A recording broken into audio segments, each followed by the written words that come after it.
Okay. The last topic of the fourth unit is sources of working capital financing. In other words, it is called as short-term sources of finance. Working capital is short-term in nature. Therefore, it is called as short-term sources of finance.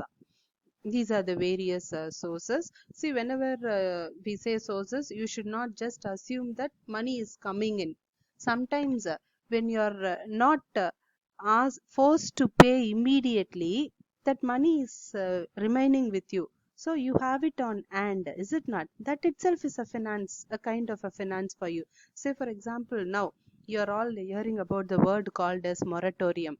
Banks are giving moratorium for housing loan and other personal loan also. So for 3 months you need not pay this housing loan. Say, for example, if your monthly EMI is 20,000, the 3 months EMI 60,000 you need not repay immediately. Maybe after 3 months you can start repaying it. So for this 3 months you are deferring from the payment. Okay, you are allowed to use it yourself. Okay, 60,000 is somehow, instead of paying, it is remaining with you. Therefore you can use it for your own rotation purpose. Therefore it will also be categorized under the sources of finance. So under short term sources of finance, you will not just see how money comes in. Sometimes how money is being stopped within yourself can also be considered as a short-term sources of finance. The first one is trade credit.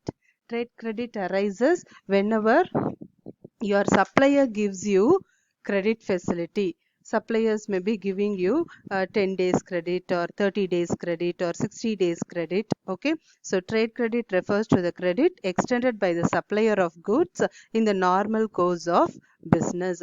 So in the absence of trade credit, you should have immediately paid the money, is it not? Now that you are not immediately paying the money, that money is remaining with you. You can use it for your rotation purposes. So that is why this trade credit is also coming under sources of finance.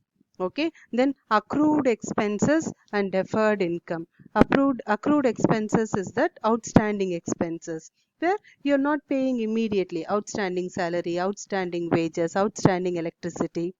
Okay, all these are sources of finance. Okay, deferred income, a income which was due long back, but now you are receiving it.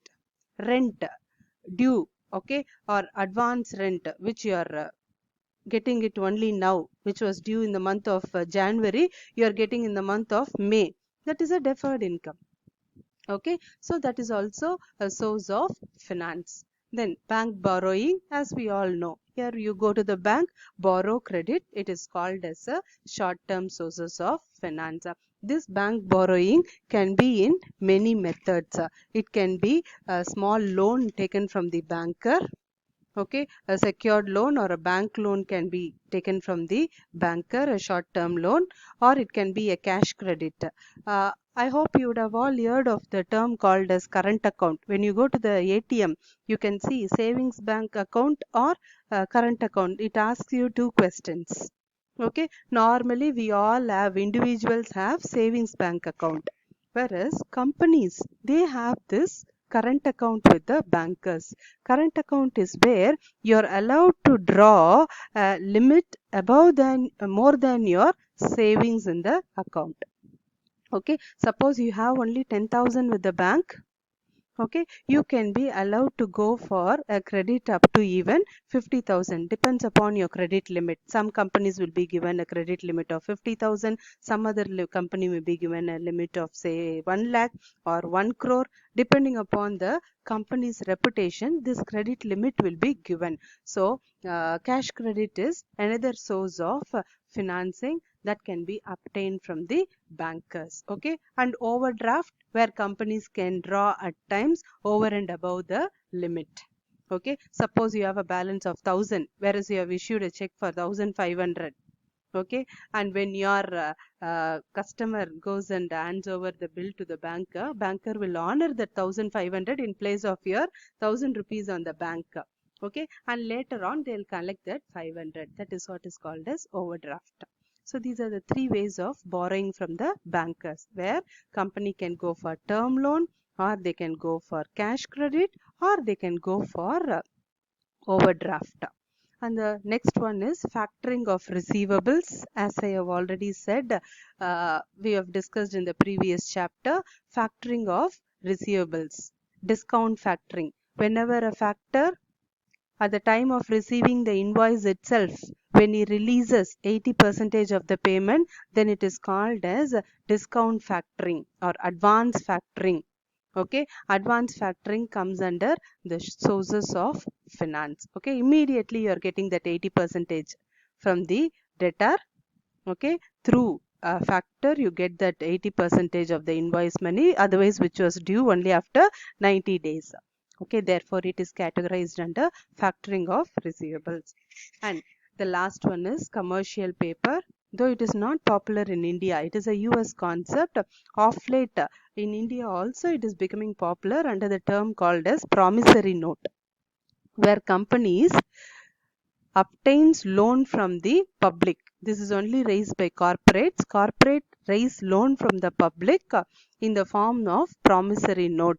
They get the loan from the public, in place of which they give a promissory note, which is otherwise called as a commercial paper, which is less than 1 year duration, or the maturity period for the commercial paper maximum can be 1 year, and the minimum days within which a commercial paper gets matured can even be 15 days. Emergency situation, companies, they need not go for any of the above sources of financing. They can even go for this commercial paper. Commercial paper is they can give a promissory note and borrow from the public. Okay, instead of simply borrowing, they give a promissory note or a commercial paper, and these commercial paper are to be honored on date.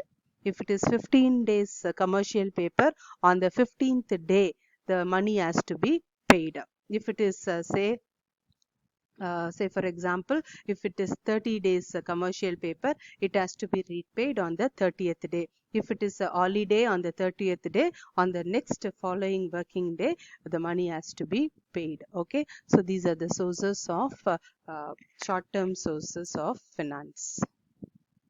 Okay, the next one is, so as I have already explained, all these terms refers to the credit. Trade credit refers to the credit that the customer gets from supplier of goods in normal course of business. Okay, an informal agreement granted on an open account basis, not formally acknowledged as a debt. Trade credit may also take the form of bills payable. Credit terms refers to the conditions of due date and cash discount. Benefits and cost of trade credit, just go through this.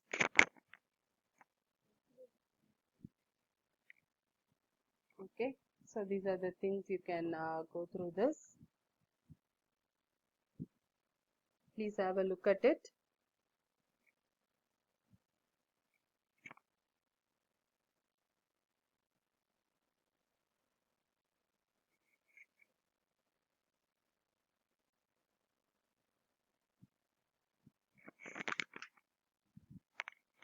Okay, the next one, just ignore all these things. As we have already discussed, accrued expense. Accrued expense represents liability that a firm has to pay for the services which it has already received. Accrued wages, salaries, accrued taxes and interest. Deferred income represent funds received by the firm for goods and services which it has already agreed to supply in future. Advance payments. Bank finance, it can happen in these forms: overdraft, cash credit, discounting of bills. I didn't tell about this. Discounting of bills, where invoice can be taken to the banker, and instead of factor giving 80% advance, now the banker will give that 80%.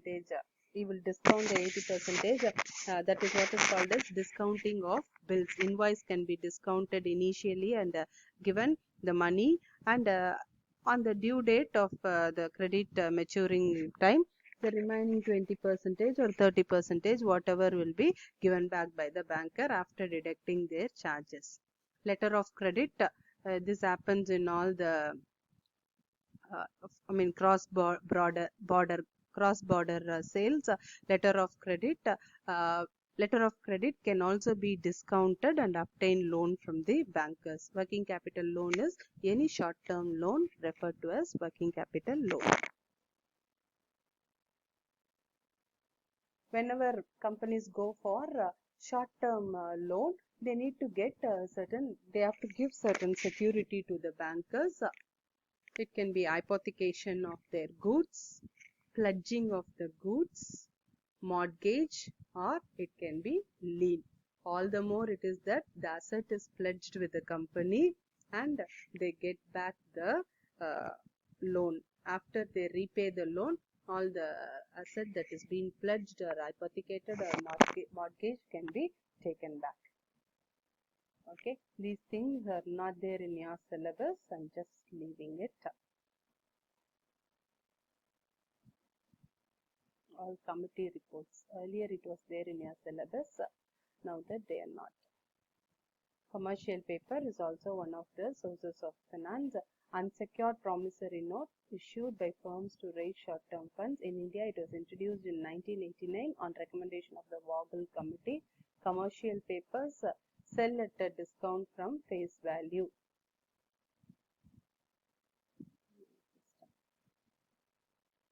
Okay. It is advantages of commercial paper. It is an alternative source of raising short-term finance. It is a cheaper sources of finance.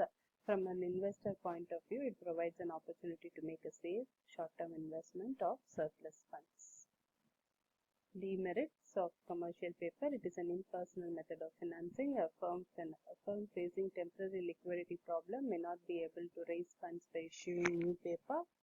The amount of loanable funds available in the commercial market is limited to the amount of excess liquidity. It cannot be redeemed until maturity. Okay, see, these are the topics. So with this, your fourth unit is over. Thank you.